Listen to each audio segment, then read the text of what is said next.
நேற்று கூட ஒரு லேடி என்கிட்ட பேசிகிட்டு இருக்கும்போது சொன்னாங்க, நான் ஒரு ஃப்ரிட்ஜ் வாங்க போனேன் மேடம், 18,000 ஆச்சு. அவன் வந்து 3,000 தான் உங்களுக்கு மாதம் மாதம் இஎம்ஐ 6 மாதத்துக்கு ரவுண்டாக 5,000 இஎம்ஐ வர மாதிரி போட்டுக்கோங்க.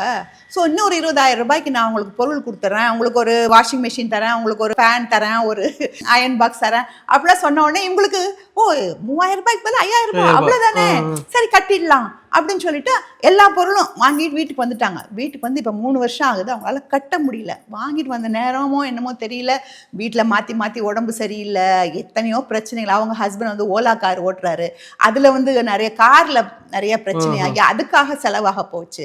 இவங்க அம்மா கீழே விழுந்து கால் உடஞ்சி அதுக்கான செலவாய், இப்படிலாம் செலவாகும் போது அவங்களால இஎம்ஐ கட்ட முடியாமல் அதை கலெக்ஷன் சென்டரில் கொடுத்து அந்த கலெக்ஷன் ஆட்கள் வீட்டுக்கு வந்து மிரட்டி பெரிய கலாட்டாக ஆகிட்டு போகுது. ஸோ கையில் ஒரு நம்ம இன்னைக்கு 18,000 வாங்குறோன்னு போனோமா, 18,000 தான் வாங்கணும், அதுக்கு மேலே நம்ம லிஸ்ட் வச்சு தான் வாங்கணும்.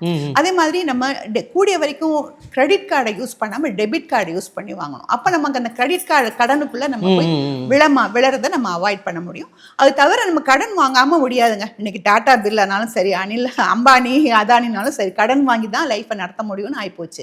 அப்போது அந்த இஎம்ஐ வந்து நம்மளோட சேலரியில் 10% விட கம்மியாக இருக்கணும். அந்த அளவு தான் கடன் வாங்கணும். அதுக்கு மேலே நம்ம வாங்கினா நம்மளால கட்ட முடியாது.